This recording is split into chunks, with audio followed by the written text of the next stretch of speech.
పేరు పేరున హృదయపూర్వక నమస్కారాలు చెప్తూ మరి ఈ సందర్భంగా దివంగత రాజీవ్ ప్రధానికి మనం ఒక 2 నిమిషాలు వారి ఆత్మశాంతి కలగాలని మౌనంగా ఉండాలని వేడుకుంటున్నాం.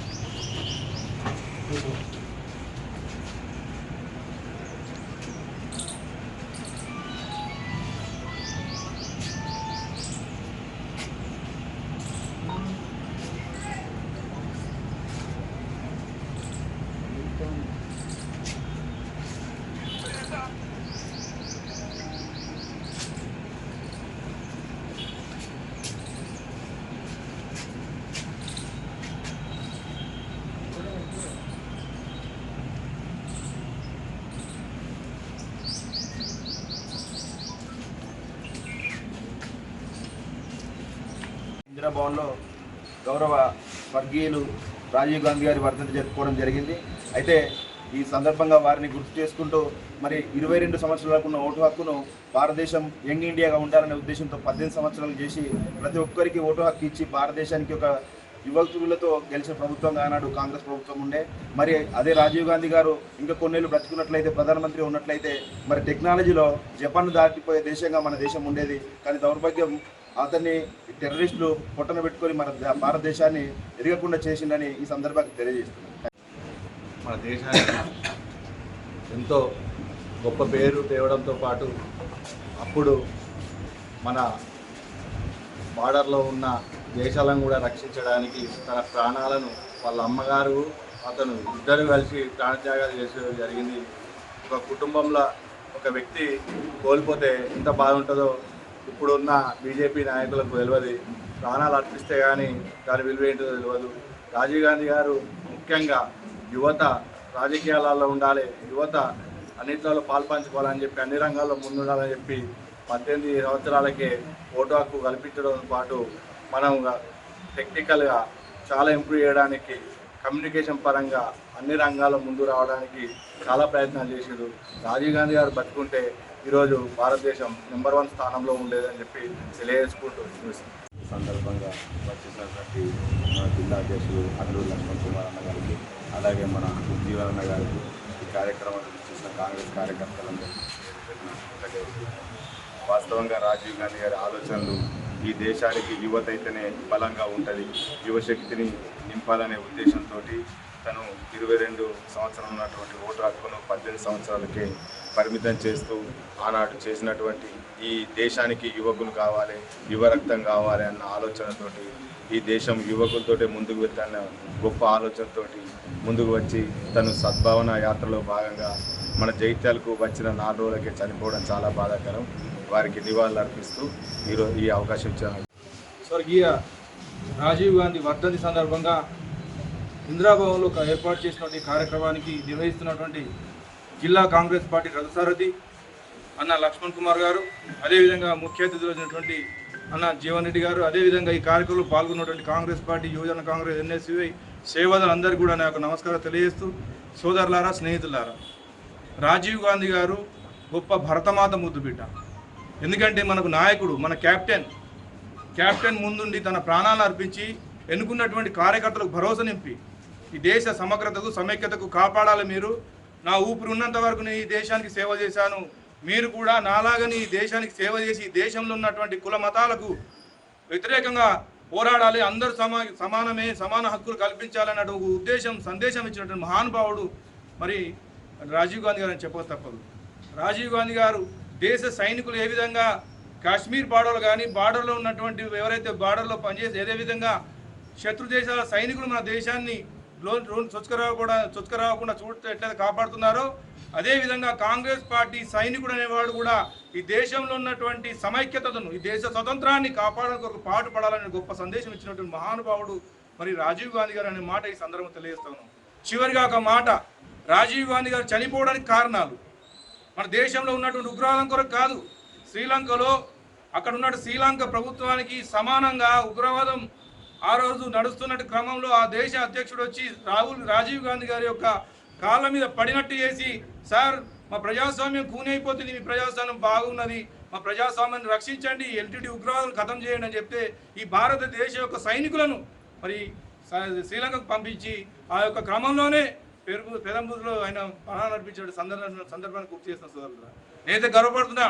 ఈ దేశ పౌరుడిగానే గర్వపడుతున్నా. ఈ దేశ కాంగ్రెస్ పార్టీ కార్యకర్తగా కనుక గర్వపడుతున్నా. నేనే కాదు, అందరూ కూడా గర్వపడాలని చెప్పి సందర్భాన్ని తెలియజేస్తూ కాంగ్రెస్ పార్టీకి ఉన్నటువంటి చరిత్ర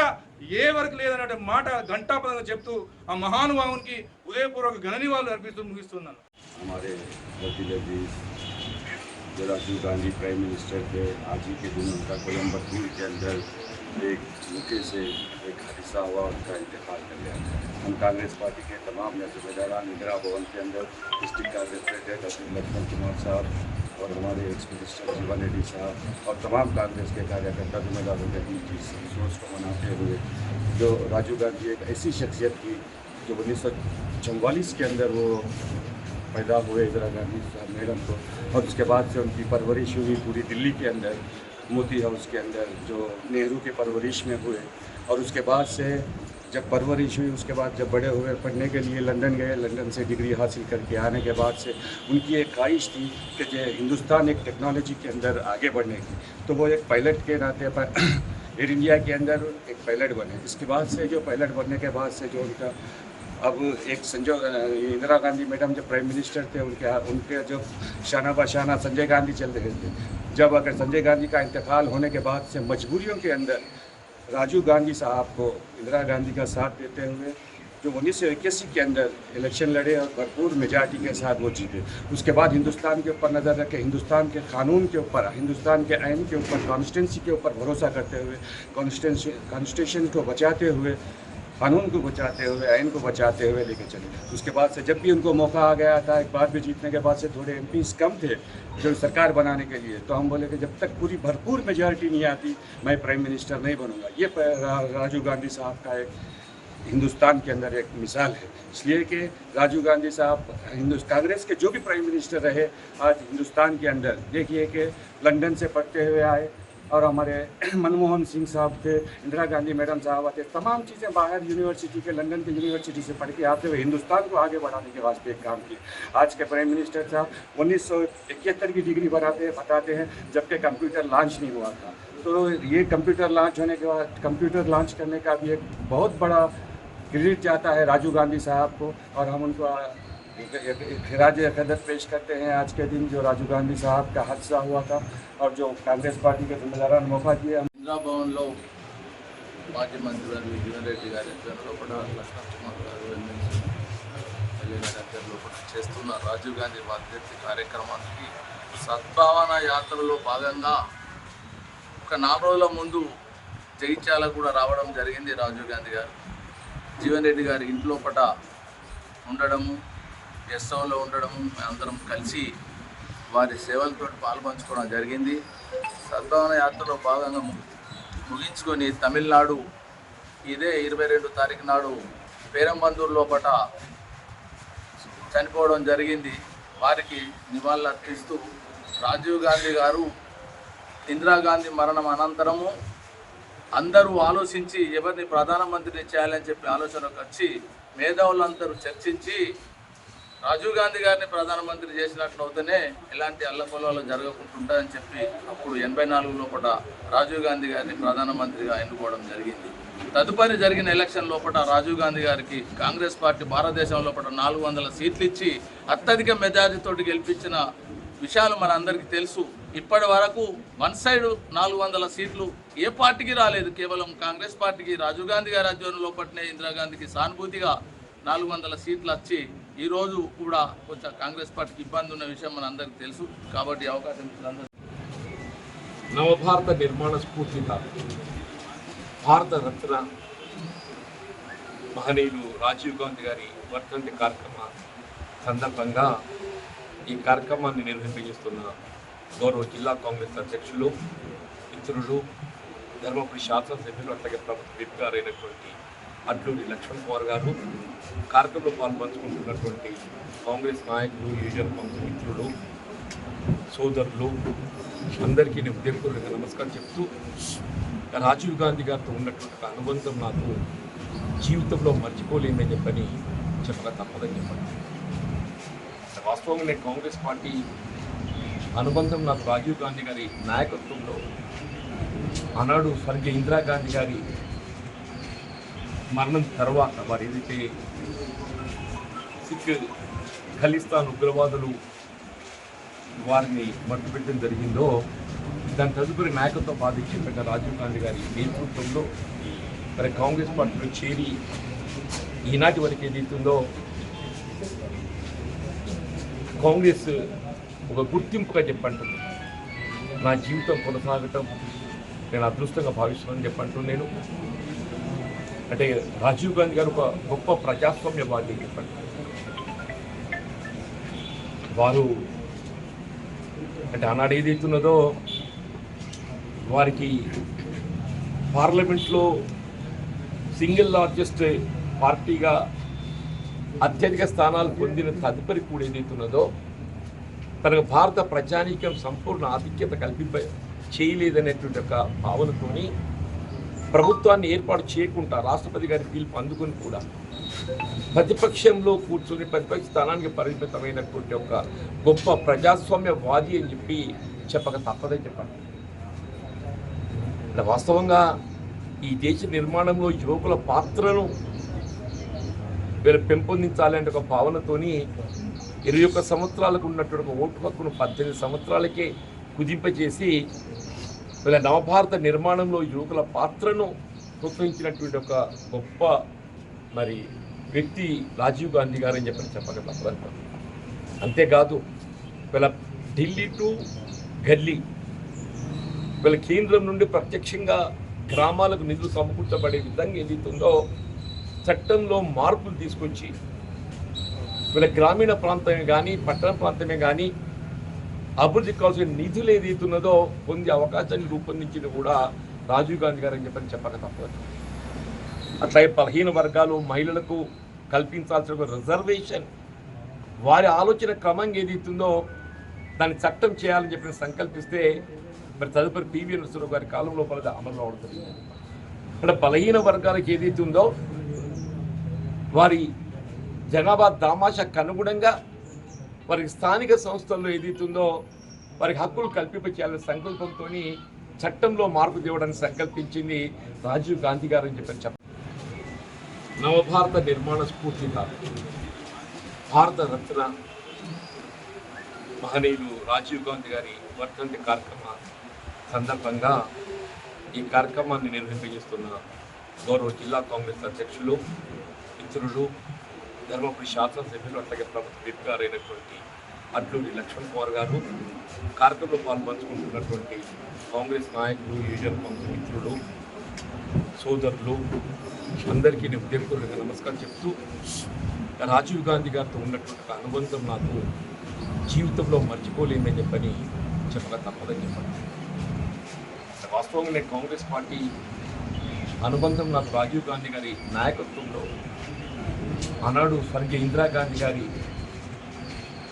మరణం తర్వాత వారు ఏదైతే సిక్ ఖలిస్తాన్ ఉగ్రవాదులు వారిని మట్టుపెట్టడం జరిగిందో దాని తదుపరి నాయకత్వ బాధ్యత రాజీవ్ గాంధీ గారి నేతృత్వంలో మరి కాంగ్రెస్ పార్టీలో చేరి ఈనాటి వరకు ఏదైతుందో కాంగ్రెస్ ఒక గుర్తింపుగా చెప్పంటుంది. నా జీవితం కొనసాగటం నేను అదృష్టంగా భావిస్తున్నానని చెప్పంటూ నేను అంటే రాజీవ్ గాంధీ గారు ఒక గొప్ప ప్రజాస్వామ్యవాది అని చెప్పండి. వారు అంటే ఆనాడు ఏదైతున్నదో వారికి పార్లమెంట్లో సింగిల్ లార్జెస్ట్ పార్టీగా అత్యధిక స్థానాలు పొందిన తదుపరి కూడా ఏదైతున్నదో తనకు భారత ప్రజానీకం సంపూర్ణ ఆధిక్యత చేయలేదనేటువంటి ఒక భావనతోని ప్రభుత్వాన్ని ఏర్పాటు చేయకుండా రాష్ట్రపతి గారి పిలుపు అందుకుని కూడా ప్రతిపక్షంలో కూర్చొని ప్రతిపక్ష స్థానానికి పరిమితమైనటువంటి ఒక గొప్ప ప్రజాస్వామ్యవాది అని చెప్పి చెప్పక తప్పదని చెప్పండి. వాస్తవంగా ఈ దేశ నిర్మాణంలో యువకుల పాత్రను వీళ్ళు పెంపొందించాలనే ఒక భావనతోని 21 సంవత్సరాలకు ఉన్నటువంటి ఒక ఓటు హక్కును 18 సంవత్సరాలకే కుదింపజేసి వీళ్ళ నవభారత నిర్మాణంలో యువకుల పాత్రను ప్రోత్సహించినటువంటి ఒక గొప్ప మరి వ్యక్తి రాజీవ్ గాంధీ గారు అని చెప్పక తప్పదంటారు. అంతేకాదు వీళ్ళ ఢిల్లీ టు గల్లీ వీళ్ళ కేంద్రం నుండి ప్రత్యక్షంగా గ్రామాలకు నిధులు సమకూర్చబడే విధంగా ఏదైతుందో చట్టంలో మార్పులు తీసుకొచ్చి వీళ్ళ గ్రామీణ ప్రాంతమే కానీ పట్టణ ప్రాంతమే కానీ అభివృద్ధి కావాల్సిన నిధులు ఏదైతున్నదో పొందే అవకాశాన్ని రూపొందించింది కూడా రాజీవ్ గాంధీ గారు అని చెప్పక తప్పదు. అట్లాగే బలహీన వర్గాలు మహిళలకు కల్పించాల్సిన రిజర్వేషన్ వారి ఆలోచన క్రమంగా ఏదైతుందో దాన్ని చట్టం చేయాలని చెప్పి సంకల్పిస్తే మరి తదుపరి పివి నరసింహరావు గారి కాలంలో పలది అమలు అవుతుంది. అంటే బలహీన వర్గాలకు ఏదైతుందో వారి జనాభా దామాషకు అనుగుణంగా వారికి స్థానిక సంస్థల్లో ఏదైతుందో వారికి హక్కులు కల్పించాలనే సంకల్పంతో చట్టంలో మార్పు తేవడానికి సంకల్పించింది రాజీవ్ గాంధీ గారు అని చెప్పారు. స్వర్గీయ గౌరవనీయులు శ్రీ రాజీవ్ గాంధీ గారి యొక్క వర్ధంతి సందర్భంగా జగిత్యాల జిల్లా కాంగ్రెస్ పార్టీ ఆధ్వర్యంలో మా ప్రియతమ నాయకులు మాజీ మంత్రివర్యులు మాజీ శాసన మండలి సభ్యులు పెద్దలు జీవన్ రెడ్డి గారి నేతృత్వం లోపల ఆ గొప్ప మహనీయులకు దేశం కోసం ప్రాణాలు అర్పించినటువంటి రాజీవ్ గాంధీ గారు పక్క దేశంలో ఉన్నటువంటి ఏదైతే ఉగ్రవాదాన్ని, ఈ ఉగ్రవాదం అనేది అత్యంత ప్రమాదకరం, పక్క శ్రీలంక దేశంలో ఆ ఉగ్రవాదాన్ని తుడిచిపెట్టాలని చెప్పే ఉద్దేశంతో ఆ రోజు రాజీవ్ గాంధీ గారి మన సైన్యాన్ని పంపించిన సందర్భంలో పట్ట ఆ ఎల్టీటీ ఉగ్రవాద వారు ఏదైతే ఈ రాజీవ్ గాంధీ గారు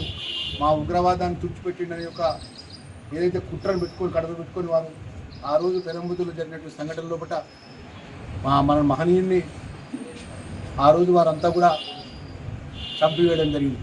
మన దానిలో భాగంగా దేశ సమైక్యతకు భారతదేశం నిలువుటద్దామని ఆ రోజులో ప్రపంచ దేశాలకు 20 సంవత్సరాల ముందు, అంటే ఆ రోజు రాజీవ్ గాంధీ ఉన్నప్పుడు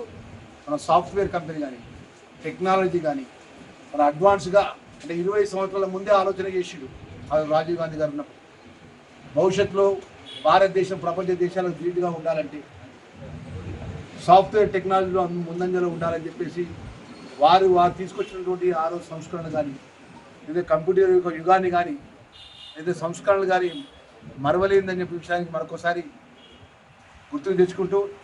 దేశంలో ఉన్నటువంటి పేద వర్గానికి, అట్టడు వర్గానికి శ్రీమతి ఇందిరాగాంధీ గారి యొక్క తనయుడు రాజీవ్ గాంధీ గారు ఆ రోజు ప్రధానమంత్రిగా మీరు ప్రభుత్వాన్ని మీరు ఏదైతే చేయమని చెప్పి అప్పుడున్న రాష్ట్రపతి కోరినప్పటికీ నేను పూర్తి మెజార్టీ లేదు, నేను తిరిగి ఎలక్షన్స్లో పోతా అని చెప్పి పోయినటువంటి మహనీయుడు. అంటే విలువలతోని ఈ దేశం యొక్క రాజ్యాంగ నిర్మాత అంబేద్కర్ గారి యొక్క రాజ్యాంగాన్ని గౌరవించుకుంటూ భారతదేశంలో ప్రజలకు సమాన హక్కు ఉండే విధంగా రాజ్యాంగాన్ని గౌరవించుకుంటూ ఆ రోజు ఎన్నికలు పోయినటువంటి మహనీయుడు వారు. మన ఆ రోజు 18 సంవత్సరాలు ఉన్నటువంటి యువత అందరికీ కూడా దేశంలో ఓటు హక్కు రావాలని చెప్పి 21 సంవత్సరాలకు ఓటు హక్కు కల్పించిన మహనీయుడు. ఈరోజు ఇంత గొప్పగా ప్రపంచ దేశాలకు ధీటుగా భారతదేశం ఉన్నదంటే రాజీవ్ గాంధీ గారు తీసుకొచ్చిన సంస్కరణలు, వారి యొక్క సాఫ్ట్వేర్ రంగాన్ని తీసుకొచ్చినటువంటి గొప్ప ఆలోచనని ఈరోజు అమలు చేస్తున్న విషయాన్ని కూడా మరొకసారి మనవి చేసుకుంటూ మరి జిల్లా కాంగ్రెస్ అధ్యక్షునిగా ఘనంగా రాజీవ్ గాంధీ గారి యొక్క వర్ధంతి సందర్భంగా వారికి నివాళులు అర్పించుకుంటూ సెలవు